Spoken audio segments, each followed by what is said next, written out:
اپنی کائنات کے نظام کو، اور سب کو تو قرآن میں ہمیں بتا رہے ہیں۔ اگر رب نہ بتاتا، اگر قرآن نہ ہوتا تو واللہ انسان کبھی نہ جان پاتا کہ یہ ساری سچائیاں کیا ہے، کیوں ہے، اور اس کے پیچھے کیا سسٹم چل رہے ہیں، اور وہ اپنے رب کو بھی کبھی نہ جان نہ پہچان سکتا۔ تو ہمارے نبی کریم صلی اللہ علیہ وسلم کا ہم پر احسان ہے کہ اس نے ہمیں ہمارے رب کی پہچان دی، ہمیں اپنے رب کی حیثیت کو سمجھایا، اور ہماری اوقات ہمیں سمجھائی۔ یہ ہم پر قرآن کا بھی احسان ہے، میرے نبی صلی اللہ علیہ وسلم کا بھی احسان ہے، اور میرے رب کا بھی احسان کہ ہم اس کائنات کے نظام کو پڑھ اور سمجھ رہے ہیں۔ ایمان لاؤ اللہ اور اس کے رسول پر، اور خرچ کرو ان چیزوں میں سے جن پر اس نے تم کو خلیفہ بنایا ہے۔ جو لوگ تم میں سے ایمان لائیں گے اور مال خرچ کریں گے، ان کے لیے بڑا اجر ہے۔ سبحان اللہ۔ اب اللہ تعالیٰ اپنی قدرتوں کو ہمارے عیاں کر کے تو ہمیں بتا رہے ہیں کہ تمہیں اب ایمان لے آنا چاہیے۔ بھئی اتنا کچھ تمہیں بتا کر کے بھی اگر تمہارے دل ابھی نرم نہیں ہوئے، اگر تمہارے سینے زرخیز ابھی بھی نہیں ہوئے، ابھی بھی تمہارے اندر ایک خوبصورت احساس پیدا نہیں ہوئے، تو پھر اللہ خیر کرے، لیکن ہو جانا چاہیے، اور اب تمہیں ایمان لے آنا چاہیے اللہ اور اس کے رسول صلی اللہ علیہ وسلم پر، اور خرچ کرو ان چیزوں میں سے جن پر اس نے تم کو خلیفہ بنایا ہے۔ خلیفہ ہم نے پڑھا نا، خلیفہ کا معنی کسی کو پیچھے چھوڑنا کچھ اختیارات دے کر۔ تو اللہ تعالیٰ فرما رہے ہیں کہ تمہیں میں نے زمین میں اپنا خلیفہ بنایا ہے، اور جو کچھ میں نے تمہیں دیا ہے اس میں سے میرے راستے میں خرچ کرو، یہ میرا ہے سارا کچھ۔ اس کے باوجود کہ ہم جانتے ہیں کہ جو کچھ ہمارے پاس ہمارے رب کا ہے، پھر بھی جب ہم اللہ کے راستے میں دینے لگتے ہیں تو ہمارے دل کو کچھ کھینچ پڑتی ہے۔ نماز آسان ہے، قرآن پڑھنا آسان ہے، کلمہ بھی آسان ہے، خرچ مشکل ہو گیا۔ اس کی وجہ کیا؟ انسان کے اندر جو بخل ہے اور جو ہرس ہے دنیا کی، اس نے اس کے دل کو کھینچ ڈالی خرچ کرنے پر۔ تو اللہ نے پھر لازم کر دیا ہمارے لیے کہ تم اپنے مال میں سے 2.5% سال میں ایک دفعہ ضرور نکالو۔ ویسے سخاوت ہر وقت کرتے ہو، وہ تو عظیم بات ہے، اللہ سخی ہے، اور اللہ کرے گے ہمارے اندر بھی یہ صفت پیدا اللہ کر دے۔ جو لوگ تم میں سے ایمان لائیں گے اور مال خرچ کریں گے، ان کے لیے بڑا اجر ہے۔ سبحان اللہ۔ اب یہ جو مال کا خرچ ہے، الحمدللہ، یہ ہمیں کیا دیتا ہے؟ نہ صرف ہمارے مالوں کو پاک کرتا ہے، ہمارے نیکیوں میں بھی پاکیزگی ڈالتا ہے۔ ہماری نیکیوں، ہماری نمازوں کے اندر، باقی چیزوں کے اندر جو کمزوریاں ہیں، وہ بھی خرچ، اللہ کے خرچ جو ہے، اللہ کا صدقہ جو ہے، وہ اس کو الحمدللہ اعلیٰ معیار بخشتا ہے۔ اور سب سے بڑی بات کہ یہ آسمان کی طرف جاتا ہے، جو ہماری اوپر گرنے والی مصائب ہیں ان کو روکتا ہے، اور یہ کہ ہمارے رزقوں کو بڑھاتا ہے۔ اور خرچ ہی ہمارے زندگی کے ہر پہلو میں، مال، جان، ایمان، صحت، اور جو کچھ بھی متعلقہ زندگی ہمارے چیزیں ہیں، وہ ساری ہی اس خرچ کی برکت سے تحفظ میں آتی ہیں۔ مال اللہ کا، اللہ کے راستے میں دیا، اور سودا دیکھو کتنا وسیع ہے، سبحان اللہ۔ تمہیں کیا ہو گیا ہے؟ اور پھر جو اس کے ریوارڈ میں جنت ملنے والی ہے، اور پھر جو اس خرچ کے عوض میں جنت کی نعمتیں جو ملیں گی وہ اس پر مزید ہیں۔ تمہیں کیا ہو گیا ہے کہ تم اللہ پر ایمان نہیں لاتے؟ اللہ کے رسول صلی اللہ علیہ وسلم تمہیں اپنے رب پر ایمان لانے کی دعوت دے رہا ہے۔ ہائے اللہ، دیکھو اللہ کا انداز کتنا پیارا ہے، اور وہ تم سے عہد لے چکا ہے کہ اگر تم واقعی ماننے والے ہو۔ ہائے، وہ اللہ ہی تو ہے جو اپنے بندے پر صاف صاف آیتیں نازل کر رہا ہے تاکہ تمہیں تاریکیوں سے نکال کر روشنی میں لے آئے۔ اب جب تک انسان ایمان نہیں لاتا، کلمہ نہیں پڑھتا، اللہ کے دین میں داخل نہیں ہوتا، تو وہ ایک تاریک دنیا میں ہوتا ہے۔ جب بھی وہ کلمہ پڑھ لیتا ہے، اللہ پر ایمان لے آتا ہے، تو ایک روشن دنیا میں آ جاتا ہے۔ سبحان اللہ۔ تو قرآن جو ہے کوئی ایک روشنی ہے، جسے اللہ نے مبین کہا۔ جیسے ایک ٹارچ میرے ہاتھ میں ہو اور میں اسے آن کروں، اور اس کی تیز روشنی آگے میرے راستے کو دور تک روشن کرتی جائے۔ بس قرآن کو اللہ نے مبین کہہ کے کہ خود روشن اور دوسروں کو روشنی کی رہنمائی دینے والی کتاب۔ تو جب ہم اس کو لے لیتے ہیں تو ہم روشنی کی دنیا میں آ جاتے ہیں، اور کلمہ ہمیں طیب کر دیتا ہے روشنی کی دنیا میں داخل کرنے کے لیے۔ اور حقیقت یہ ہے کہ اللہ تم پر نہایت شفیق اور مہربان ہے۔ آخر کیا وجہ ہے کہ تم اللہ کی راہ میں خرچ نہیں کرتے؟ حالانکہ زمین اور آسمانوں کی میراث اللہ ہی کے لیے ہے۔ سبحان اللہ۔ میراث سب سمجھتے ہیں نا، کہ جو پیچھے چھوڑنے ہیں مال۔ اللہ کہتے ہیں جب تم لوگ مر جاؤ گے سارے لوگ، تو سارا سب پھر اللہ کا، پہلے بھی اللہ کا، بعد میں بھی اللہ کا۔ تو تم کو لوگوں کو کیا ہو گیا ہے کہ تم اللہ کے دیے کو اللہ کے حکم کے مطابق خرچ نہیں کرتے؟ تم میں سے جو لوگ فتح کے بعد خرچ و جہاد کریں گے، وہ کبھی ان لوگوں کے برابر نہیں ہو سکتے جنہوں نے فتح سے پہلے خرچ اور جہاد کیا ہے۔ ان کا درجہ بعد میں خرچ اور جہاد کرنے والوں سے بڑھ کر ہے، اگرچہ اللہ نے دونوں ہی سے اچھے وعدے فرمائے ہیں۔ جو کچھ تم کرتے ہو اللہ اس سے باخبر ہے۔ جب ایمان لائے تو جو لوگ پہلے ایمان لائے انہوں نے ہجرت کی، اللہ کے راستے میں خرچ کیا اور مشقتیں کی، برداشت بہت کچھ کیا، تو اللہ تعالیٰ سے فرمائے وہ، اور وہ جب اسلام سٹیبل ہو گیا تو ایمان لائے، تو یہ کبھی بھی دونوں برابر نہیں ہو سکتے۔ کون ہے جو اللہ کو قرض حسن دے، اچھا قرض، تاکہ اللہ اسے کئی گنا بڑھا چڑھا کے واپس کرے، اور اس کے لیے بہترین اجر ہے۔ سبحان اللہ۔ جب اللہ نے یہ آیت بھیجی نا قرض حسن، تو یہودی کہتے لو جی مسلمانوں کا خدا بھی ہم غریبوں قرضے مانگنا شروع کر دیا ہے۔ یعنی یہ دیکھو کہ انسان کی بدبختی کہ وہ جب بات کو نہیں سمجھتا تو وہ کسی غلط اس کے نکالتا ہے رزلٹ۔ تو اللہ کا یہاں مقصد یہ تھا کہ اے میرے بندو، میرے رستے کو میرے ہی رستے میں خرچ کر کے تو تم 10 70 700 گنا جزائیں کما کر کے تو دنیا اور آخرت کی برکتیں خرید لو میرے سے، میرے خزانوں سے، اور جو کچھ تم خرچ کرو گے جب میرے پاس آؤ گے موجود پاؤ گے میں تمہیں ویسے ہی لوٹاؤں گا اور اس سے بھی مزید۔ تو یہ اللہ کا سودا ہے۔ جب ہم بات کو نہیں سمجھتے تو ہم اس کے الٹ نتیجے نکالتے ہیں۔ تو اللہ فرما رہے ہیں اور اس کے لیے بہترین اجر ہے۔ سبحان اللہ، دنیا میں بھی اور آخرت میں بھی۔ اس دن جب کہ تم مومن مردوں اور عورتوں کو دیکھو گے کہ ان کا نور ان کے آگے آگے اور ان کے دائیں جانب دوڑ رہا ہوگا۔ اب سبحان اللہ، یہ جو نور کہاں سے آئے گا؟ یہ نور یہی ہے۔ ابھی میں بار بار آپ کو کہا ہے نا، یاسین یاد کر لو، قرآن تھوڑا یاد کر لیا کرو، ایک آیت یاد کر لیا کرو۔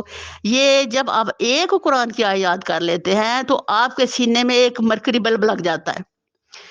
یہ جتنا آپ محفوظ کرتے جائیں گے سینے میں قرآن، وہ آپ کا سرمایہ بنتا جائے گا۔ سینے میں نبی صلی اللہ علیہ وسلم نے فرمایا وہ سینہ ویران گھر کی مانند ہے جس کے اندر قرآن نہیں۔ تو گھر کو آباد کرنے کے لیے ہم کو قرآن یاد کرنا ہے، حفظ کرنا ہے، سینے میں ڈالنا ہے۔ جب بھی ہم قبر سے اٹھیں گے تو یہی قرآن ایک میرے سینے سے ٹارچ کی طرح روشنی نکالے گا۔ کس کے ذریعے؟ وہ قرآن جو محفوظ تھا میرے سینے میں۔ پہلے تو قبر کی روشنی دے گا یہ قرآن سینے والا، پھر کیا ہوگا جب قبر سے نکلیں گے تو حشر کے دن یہ پھر جو میرے سینے سے روشنی نکلے گی تو میرے آگے ٹارچ، جیسے ہم ٹارچ چلاتے ہیں اور روشنی جتنی زیادہ کیپیسٹی والی ہوتی ہے اتنی زیادہ اس کی روشنی تیز ہوتی ہے۔ تو جس سینے میں جتنا زیادہ قرآن ہوگا اس کی روشنی اتنی ہی زیادہ تیز ہوگی اور اس کے آگے آگے چلے گی۔ یہ اللہ اس نور کی بات کر رہے ہیں۔ سبحان اللہ۔ اس دن اللہ تعالیٰ ہیں فرما رہے ہیں کہ اس دن جب کہ تم مومن مردوں اور عورتوں کو دیکھو گے کہ ان کا نور ان کے آگے آگے اور ان کے دائیں جانب دوڑ رہا ہوگا۔ اب یہ نور ظاہر جب ایسے روشنی ہم کرتے ہیں تو اس کا کچھ نہ کچھ ادھر ادھر بھی اثرات پڑتے ہیں۔ سبحان اللہ۔ اللہ فرمائے دائیں جانب، یہ جو روشنی ہوگی نور کی یہ دائیں جانب کو روشن کرے گی۔ ان سے کہا جائے گا کہ آج بشارت ہے تمہارے لیے، جنتیں ہوں گی جن کے نیچے نہریں بہہ رہی ہوں گی، جن میں وہ ہمیشہ رہیں گے، یہی ہے بڑی کامیابی۔ اس روز منافق مردوں اور عورتوں کا حال یہ ہوگا کہ وہ مومنوں سے کہیں گے کہ ذرا ہماری طرف دیکھو تاکہ ہم تمہارے نور سے کچھ فائدہ حاصل کریں، مگر ان سے کہا جائے گا پیچھے ہٹ جاؤ، اپنا نور کہیں اور تلاش کرو۔ یہ دیکھو کہ آج اللہ تعالیٰ کتنے کلپ رہے ہیں انسان کے ساتھ، نادان کے ساتھ۔ اور جو انسان اللہ والے ہیں، انبیاء ہیں اور ان کے بعد جو داعی دین ہیں، وہ بھی کیسے مشقتیں کر رہے ہیں، اب کوئی مان کر نہیں دے رہا۔ تو کل جب وہ کہیں گے تھوڑا سا ادھر منہ کرنا تو پھر وہ کہنا بس جی اب کوئی گنجائش نہیں رہی، آج گنجائش ہے کہ ہم ایک دوسرے کی اچھی بات مان لیں۔ تو کیا کہے گا؟ پیچھے ہٹ جاؤ، اپنا نور کہیں اور تلاش کرو۔ پھر ان کے درمیان ایک دیوار حائل کر دی جائے گی جس میں ایک دروازہ ہوگا، اس دروازے کے اندر رحمت ہوگی اور باہر عذاب۔ وہ مومنوں سے پکار پکار کر کہیں گے کیا ہم تمہارے ساتھ نہ تھے؟ مومن جواب دیں گے ہاں، مگر تم نے اپنے آپ کو خود فتنے میں ڈالا، موقع پرستی کی شک میں پڑے رہے اور جھوٹی توقعات تمہیں فریب دیتی رہی۔ استغفر اللہ ربی من کل ذنب، یہاں تک کہ اللہ کا فیصلہ آ گیا اور آخر وقت تک وہ بڑا دھوکے باز شیطان تمہیں اللہ کے معاملے میں دھوکہ دیتا رہا۔ لہٰذا آج نہ تم ہائے کوئی فدیہ قبول کیا جائے گا تم سے اور نہ ان لوگوں سے جنہوں نے کھلا کھلا کفر کیا تھا۔ تمہارا ٹھکانہ جہنم ہے، وہی تمہاری خبر گیری کرنے والی ہے اور یہ بدترین انجام ہے۔ انا للہ و انا الیہ راجعون۔ یہ آیت قرآن کی بڑی تفکر والی ہے، بڑی گہری ہے اور بڑا عظیم پیغام ہے اس کے اندر۔ اللہ تعالیٰ یہاں فرما رہے ہیں کیا ایمان والوں کے لیے ابھی وہ وقت نہیں آیا، اتنا کچھ سنا کر کے اللہ کیا فرما رہے ہیں، کیا ایمان والوں کے لیے وہ وقت ابھی نہیں آیا کہ ان کے دل اللہ کے ذکر سے پگھلے اور ان کے نازل کردہ حق کے آگے جھکے اور وہ ان لوگوں کی طرح نہ ہو جائیں انہیں پہلے کتاب دی گئی تھی۔ یہ پہلے کتاب والے کون ہیں؟ بنی اسرائیل۔ بنی اسرائیل کو کتاب دی گئی تو انہوں نے کتاب کو وہ پڑھتے تو تھے لیکن ان کے سینوں میں اترتی نہیں تھی۔ اللہ تعالیٰ اب ہمیں کہہ رہے ہیں کہ اب تم پر یہ وقت نہیں آیا کہ یہ قرآن تمہارے دلوں میں اتر جائے۔ اللہ اکبر! تو یہ قرآن کا ہم پر حق ہے۔ آج ہم قرآن والے ہیں، ہمارے لیے خطرہ ہے کہ اللہ بات کریں گے اور ہم پر اثر نہ ہوگا۔ پہلے لوگوں سے ایسا ہو گیا تھا، یہ ان کا تذکرہ اللہ کر رہے ہیں۔ اب قرآن کا ہم استعمال کریں گے دنیاوی ضرورتوں کے لیے۔ اللہ اکبر! جب ہم قرآن سنیں گے تو ہمارے دلوں پہ اثر نہیں ہوگا، کیونکہ نبی صلی اللہ علیہ وسلم فرمایا وہ وقت ہوگا کہ قرآن لوگ تلاوت کریں گے لیکن حلق سے نیچے نہیں اترے گا۔ انا للہ و انا الیہ راجعون۔ قرآن کے ساتھ ہمارا جو تعلق ہے وہ ایسے مصنوعی سا ہو جائے گا جو آج ہے۔ واللہ آج ہمارا قرآن کے ساتھ مصنوعی تعلق ہے کیونکہ ہم اسے پڑھا، ہمیں ابھی ہم قرآن رمضان کے بعد اسے لپیٹیں گے اور سنبھال دیں گے۔ یہ مصنوعی تعلق، اصل تعلق کیا ہے؟ یہ میرے دل میں بسا رہے حرم میں اس کی فکر میں رہوں، میری روح و قرآن مجھے اتنی شدید سے محبت ہو کہ ایک لمحہ بھی میری آنکھوں سے دور نہ ہو اور اس کو میں پڑھنے اور سمجھنے اور اس کے حقوق کی ادائیگی میں ہمدن رہوں۔ یہ ہے قرآن کا دل میں اترنا۔ لیکن اللہ تعالیٰ جو بتا رہے ہیں کہ تم بھی مصنوعی تعلق نہ قائم کر لینا بنی اسرائیل کی طرح ہے لوگوں۔ اب قرآن ہمیں یہ کہہ رہا ہے کہ سوچو، تدبر کرو، قرآن تم سے کیا چاہتا ہے، تمہیں کیسا انسان بنانا چاہتا ہے۔ ہم اسے دنیا کے کاموں کے لیے استعمال کرتے ہیں تو اللہ تعالیٰ ہمیں کیا بتا رہے ہیں کہ نہیں، یہ تمہاری خواہش نفس کے لیے نہیں ہے کتاب، یہ تو ہدایت کی کتاب ہے۔ پہلی قوم اس لیے مجرم بن گئی تھی کہ انہوں نے قرآن کو ایسے سینے میں نہ اتارا جس کا حق تھا۔ تو یہ دلوں کو بدلنے والا قرآن کا یہ کلام اور آیت ہے۔ اسی سے وہ واقعہ کہ عبداللہ بن مبارک ایک جوان جو نیک صالح ماں باپ کا بیٹا تھا، تو وہ اتنا ہی برائی میں بڑھ گیا، اتنا ہی اوور زیادہ شراب کباب میں ناچ گانے میں ہر وقت رہتا۔ لیکن ماں باپ اتنے صالح اور نیک تھے کہ وہ ہر وقت اللہ تعالیٰ کے سجدہ ریزیوں سے، صدقے سے، نمازوں سے دعائیں کرتے۔ آخر ایک دن کیا آیا کہ وہ ایسے ہی شباب کباب کی دنیا میں نشے میں دت تھا، تو اس کو وہ شراب کی وجہ سے نا وہ اونگ آ گئی۔ تو وہ کیا دیکھتا ہے کہ میں ایک باغ میں ہوں، وہاں ایک درخت پر ایک چھوٹی خوبصورت سی چڑیا بیٹھی ہے۔ تو وہ چڑیا جو ہے وہ تلاوت کر رہی ہے اور کہہ رہی ہے الم جان للذین آمنوا ان تخشع قلوبهم لذکر اللہ وما نزل من الحق۔ تو وہ جو یہ آیت اس کی زبان سے سنتا ہے ایک دم وہ پھڑ کے اٹھتا ہے اور اٹھ کر کے اتنا اس کے دل پہ اس کا اثر ہوتا ہے کہ وہ ہتھیار پکڑ کے نا جسے گانے گا رہے تھے اس نے ان کو مارنا شروع کر دیا۔ انہوں نے سمجھا کہ شاید اس کو وہ نشے میں ایسا ہے، انہوں نے کہا بھائی مجھے نشہ نہیں ہے، میرے رب نے میرا دل بدل دیا ہے، اب سب لوگ یہاں سے بھاگ جاؤ، میرا کسی سے کوئی تعلق نہیں۔ وہاں سے اٹھ کے سیدھا گھر آتا ہے، اپنے ماں باپ کو کہتا ہے، غسل کرتا ہے پہلے خود ہی اور کہتا ہے کہ اللہ نے مجھے ہدایت دے دی ہے تو آپ مجھے کسی ایسی جگہ پہ بھیجے جہاں میں اللہ کا دین سیکھوں۔ تو ماں باپ امیر تھے تو انہوں نے جو بہترین جو جگہ مدرسہ تھی جہاں بھی علماء بڑے شخصیتیں تھیں وہاں ان کو علم کے لیے بھیج دیا۔ اب سبحان اللہ، یہ دیکھے اس اللہ کے بندے کا اللہ نے ایسے دل بدلا کہ اسی صدی میں جو سارے علماء شخصیتیں بیٹھی اور انہوں نے کہا کہ جو ریسرچ کرتے ہیں اس بات پر، اس صدی کی سب سے بڑی دین کی خدمت کرنے والی شخصیت کون سی ہے، سب سے بڑا فقیہ کون سا ہے، سب سے بڑا مفسر کون سا ہے، سب سے بڑا محدث کون سا ہے، یہ سب سے بڑا عالم کون سا ہے؟ تو سبحان اللہ جو نمبر 1 پہ جس کا نام آیا وہ وہی عبداللہ بن مبارک تھا۔ اس آیت نے جس کے دل کو بدلا تھا، الحمدللہ پھر دنیا میں اس نے اس صدی کا اللہ کے راستے میں اپنے نام میں پہلے نمبر پہ لکھوایا رہا ہے کہ مشقت کے ساتھ. تو یہ ہے دل بدلنے والی قرآن کی آیت. اللہ ہمارے دلوں کو بھی اس سے بدل دے، ہمارے دلوں کو بھی نرم کر دے، ہمارے دلوں کو بھی قرآن کا گہوارہ بنا دے اللہ. ہے اور اس کے نازل کردہ حق کے آگے جھکے اور وہ لوگوں کی طرح نہ ہو جائے جنہیں پہلے کتاب دی گئی تھی، پھر ایک لمبی مدت ان پر گزر گئی تو ان کے دل سخت ہو گئے. یہ بنی اسرائیل کا تذکرہ اللہ کر رہے ہیں، اور آج ان میں سے کچھ میں سے اکثر فاسق بنے ہوئے ہیں جو نبی صلی اللہ علیہ وسلم کا مقابلہ کر رہے ہیں. فاسق پڑا تھا نا، اندر سے گل گئے اور گلنا باہر نکل رہا ہے. اب یہ یہود کا حال تھا. خوب جان لو اللہ زمین کو اس کی موت کے بعد زندگی بخشتا ہے. ہم نے نشانیاں تم کو صاف صاف دکھا دی ہیں تاکہ تم عقل سے کام لو. مردوں اور عورتوں میں سے جو لوگ صدقات دینے والے ہیں اور جنہوں نے اللہ کو قرض حسن دیا ہے، ان کو یقیناً کئی گنا بڑھا کر دیا جائے گا اور ان کے لیے بہترین اجر ہے.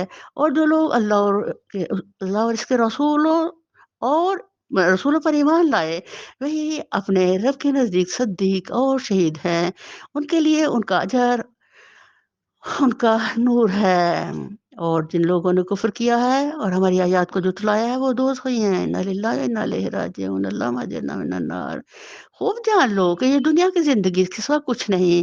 یہ کھیل اور دل لگی اور ظاہری ٹیپ ٹاپ اور تمہارا آپس میں ایک دوسرے پر فخر جتانا اور مال و اولاد میں ایک دوسرے سے بڑھ جانے کی کوشش کرنا ہے. یہ ہے ہماری زندگی کہ ہم ایک دوسرے کے ہر وقت کا مقابلہ کرتے ہیں کہ بھیا اس کے پاس زیادہ مال ہے، اس کے پاس زیادہ گھر ہے، اس کے پاس زیادہ گاڑیاں ہیں. ہر وقت ہمارے دماغ کے اندر یہ دنیا ہی دنیا چاہیے. تو اللہ اس کا بھی نقشہ یہاں کھینچ کر کے بتا رہے ہیں کہ بھیا یہ دھوکے کا گھر ہے، یہ عارضی دنیا ہے، اس کی دوڑ مت لگاؤ، اصل دوڑ کی طرف آؤ، قرآن کی سمجھ کی طرف آؤ کہ قرآن تمہیں کیا پیغام دے رہا ہے. تو یہ جو ہم فخر جتاتے ہیں نا دنیا کے اولاد اور مالوں کے، تو یہ ہم آخرت کی تباہی خریدتے ہیں. اصل فخر والی چیز راہ حق کا سفر ہے. اچھا کسی پہ حسد جائز نہیں، لیکن نیکی میں حسد جائز ہے کہ کوئی نیکی میں مجھ سے آگے بڑھ رہا ہے، مجھے حسد آئے گا میں اس سے بھی آگے بڑھنے کی محنت کروں گی. اس کی مثال ایسی ہے جیسے ایک بارش ہو گئی تو اسے پیدا ہونے والے نباتات کو دیکھ کر کاشتکار خوش ہو گئے. پھر وہی کھیتی پک جاتی ہے اور تم دیکھتے ہو کہ وہ زرد ہو گئی، پھر وہ بس بن کر رہ جاتی ہے. اس کے برعکس آخرت وہ جگہ ہے جہاں سخت عذاب ہے اور اللہ کی مغفرت اس کی خوشنودی ہے.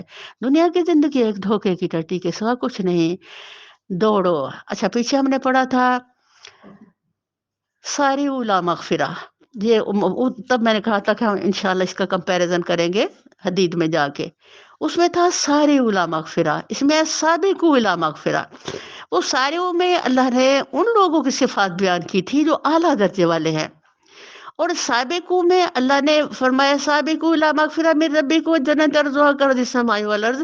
یہاں یہ ہے کہ کمپیریزن کہ ہم عام لوگ جو ہیں ہم اللہ کے راستے میں دوڑو اور ایک دوسرے سے آگے بڑھنے کی کوشش کرو. سابقوں میں کیا تھا؟ اعلیٰ کوالٹی کے مسلمان اور ان کے اندر یہ صفات وہ بتایا گیا.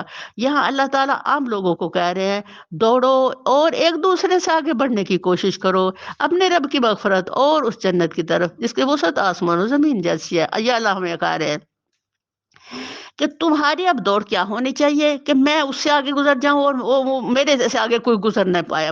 یہ ہمارا اب کیا ہوگا؟ کمپٹیشن ہوا جو مہیا کی گئی ہے ان لوگوں کے لیے جو اللہ اور اس کے رسولوں پر ایمان لائے ہوں. یہ اللہ کا فضل ہے، جسے چاہتا ہے عطا فرماتا ہے، اور اللہ بڑے فضل فرمانے والا ہے. کوئی مصیبت ایسی نہیں ہے جو زمین میں یا تمہارے اپنے نفس پر نازل ہوتی ہو اور ہم نے اس کو پیدا کرنے سے پہلے ایک کتاب یہ نوشتہ تقدیر میں لکھنا رکھا ہو. ایسا کرنا اللہ کے لیے بہت آسان کام ہے. یہ سب کچھ اس لیے ہے تاکہ جو کچھ بھی نقصان تمہیں ہوا اس پر تم دل شکستہ نہ ہو، اور جو کچھ اللہ تمہیں عطا فرمائے اس پر بھول نہ جاؤ. اللہ ایسے لوگوں کو پسند نہیں کرتا جو اپنے آپ کو بڑی چیز سمجھتے ہیں اور فخر جتاتے ہیں، جو خود بخل کرتے ہیں اور دوسروں کو بخل کرنے پر اکساتے ہیں. اب اگر کوئی روگردانی کرتا ہے تو اللہ بے نیاز اور ستودہ صفات ہے. اب یہ دیکھیں اللہ کا سٹائل بات کرنے کا، تنبیہ کرنے کا، نصیحت کا، سمجھانے کا، وارننگ کا بالکل بھی مختلف ہو چکا ہے. ہم نے پورا قرآن پڑھا نا کہ اب اللہ کا سٹائل کیا ہے. اللہ دو ٹوک انداز سے ہم ہر چیز ہمارے سامنے رکھ رہے ہیں. ہم نے اپنے رسولوں کو صاف صاف نشانیوں اور ہدایات کے ساتھ بھیجا اور ان کے ساتھ کتاب اور میزان نازل کی تاکہ لوگ انصاف پر قائم ہوں۔ سبحان اللہ۔ رسولوں کا آنا، زندگی کا شعور دینا اور بیلنس لائف گزارنا، یہ ان کا پیغام ہے۔ اگر اس کو کوئی لے لیتا ہے تو الحمدللہ وہ زندگی میں بہترین زندگی گزارتا ہے اور جنت کی خریداری کرتا ہے۔ جو اس سے منہ موڑتا ہے تو پھر خود ہی وہ بھٹک جاتا ہے، اور بھٹکتا ہوئے ٹکرے کھاتا ہی جہنم میں جا گرتا ہے۔ دنیا بھی جہنم، آخرت بھی جہنم۔ تو اللہ فرماتے ہیں اور لوہا تارا جس میں بڑا زور ہے اور لوگوں کے لیے منافع ہے، یہ اس لیے کیا گیا ہے کہ اللہ کو معلوم ہو جائے کہ کون اس کو دیکھے بغیر اس کی اور اس کے رسولوں کی مدد کرتا ہے۔ یقیناً اللہ بڑی قوت والا اور زبردست ہے۔ اب لوہا جو ایک دھات ہے، یہ اللہ تعالیٰ نے انسان کے لیے بہت نفع بخش بنائی۔ ہم نے پیچھے پڑھا تھا کہ حضرت داؤد علیہ السلام کو لوہے کا اللہ نے استعمال کا کیسے فن سکھایا۔ ان کے ہاتھ کے اندر اللہ نے اتنی تاثیر اور معجزہ ڈال دیا کہ جب بھی وہ لوہے کو ہاتھ لگاتے تو وہ دھاگے کی طرح ہو جاتا، وہ اسی طرح اسے زرے بناتے تھے۔ تو اللہ تعالیٰ نے اس لوہے کو ہماری زندگی کے مصرف میں، تلواریں اس سے بنتی ہیں اور جہاد کرنے کے لیے، اور اپنا وہ کیا زریں بنتی ہیں جس سے انسان اپنے جسم کو محفوظ کر لیتا ہے۔ تو اس طرح اس سے پھر سفر کرتے کرتے زندگی کے ہر پہلو کے اندر لوہے کا مصرف شروع ہو گیا۔ تو اللہ تعالیٰ کی یہ بھی ایک بہت بڑی نعمت ہے انسان کے لیے، جو دین و دنیا دونوں کے لیے استعمال ہوتی ہے۔ یہ دنیا کے کاموں میں بھی استعمال کرتے ہیں اور دین کے جہاد کے لیے بھی اس سے ہی چیزیں بنتی ہیں۔ ہم نے نوح اور ابراہیم کو بھیجا اور ان دونوں کی نسل میں نبوت اور کتاب رکھ دی، پھر اس کی اولاد میں سے کسی نے ہدایت اختیار کی اور بہت سے فاسق ہو گئے۔ اللہ اکبر کبیرہ۔ ان کے بعد ہم نے پے در پے اپنے رسول بھیجے، اور سب کے بعد عیسیٰ ابن مریم کو مبعوث کیا اور اس کو انجیل عطا کی، اور جن لوگوں نے اس کی پیروی اختیار کی ان کے دلوں میں ہم نے ترس اور رحم ڈال دیا۔ سبحان اللہ۔ امتوں میں سب سے جو ترس اور رحم اور وہ لگا لیں کہ اچھے دل والے لوگ رہے، وہ عیسائی رہے، اور اسی لیے بہت سے عیسائی نبی کریم صلی اللہ علیہ وسلم پر ایمان لائے۔ اور رہبانیت انہوں نے خود ایجاد کر لی۔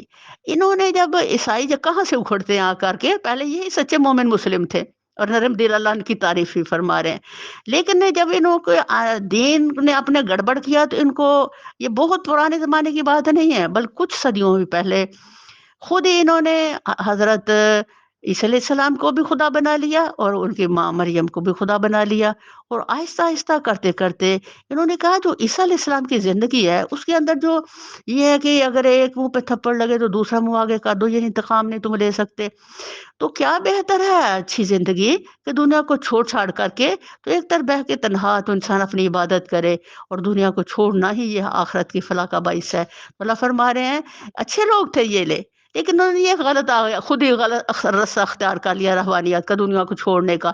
تو نبی صلی اللہ علیہ وسلم نے فرمایا لا رہبانیت فی الاسلام، اسلام میں رہبانیت نہیں ہے بھائی۔ کیوں؟ اس لیے کہ اسلام تو آیا اس لیے دوسروں کو دین سکھانے، دعوت دینے، داعیے دین کی حیثیت سے ہر مسلمان کلمہ والا ہے، تو پھر اگر دنیا کو چھوڑ دے گا تو دین کی دعوت کون دے گا؟ جسے پھر حضور کا اعلان ہے کہ مسلمانوں میں کوئی بھی راہب نہیں ہو سکتا۔ انہوں نے اسے خود ایجاد کر لیا تھا رہبانیت کو۔ اللہ تعالیٰ ان کی اس غلطی پر یہاں نشاندہی فرما رہے ہیں۔ ہم نے اسے ان پر فرض نہیں کیا تھا مگر اللہ کی خوشنودی کی طلب میں انہوں نے آپ ہی یہ بدعت نکالی اور اس کی پابندی کرنے کا جو حق تھا اسے ادا نہ کیا۔ ان میں سے جو لوگ ایمان لائے ہوئے تھے ان کا اجر ہم نے ان کو عطا کیا، مگر ان میں سے اکثر لوگ فاسق ہیں۔ اے لوگوں جو ایمان لائے ہو، اللہ سے ڈرو اور اس کے رسول محمد صلی اللہ علیہ وسلم پر ایمان لاؤ، اللہ تمہیں اپنی رحمت کا دوہرا حصہ عطا فرمائے گا۔ یہ نہیں، یہ اہل کتاب کے لیے ہے کہ جو پہلی کتاب پہ ایمان رکھتے تھے اور پھر اگر نبی صلی اللہ علیہ وسلم پر ایمان لائے تو اللہ کے نزدیک ان کے لیے دوہری جزا ہے، اور تمہیں وہ نور بخشے گا جس کی روشنی میں تم چلو گے، اور تمہارے قصور معاف کر دے گا۔ اللہ بڑا معاف کرنے والا اور مہربان ہے۔ تم کو یہ روش اختیار کرنی چاہیے تاکہ اہل کتاب کو معلوم ہو جائے کہ اللہ کے فضل پر ان کا کوئی اجارہ نہیں ہے، اور یہ کہ اللہ کا فضل اس کے اپنے ہی ہاتھ میں ہے، جسے چاہتا ہے عطا فرماتا ہے، اور اللہ بڑا فضل فرمانے والا ہے۔ وما علینا الا البلاغ۔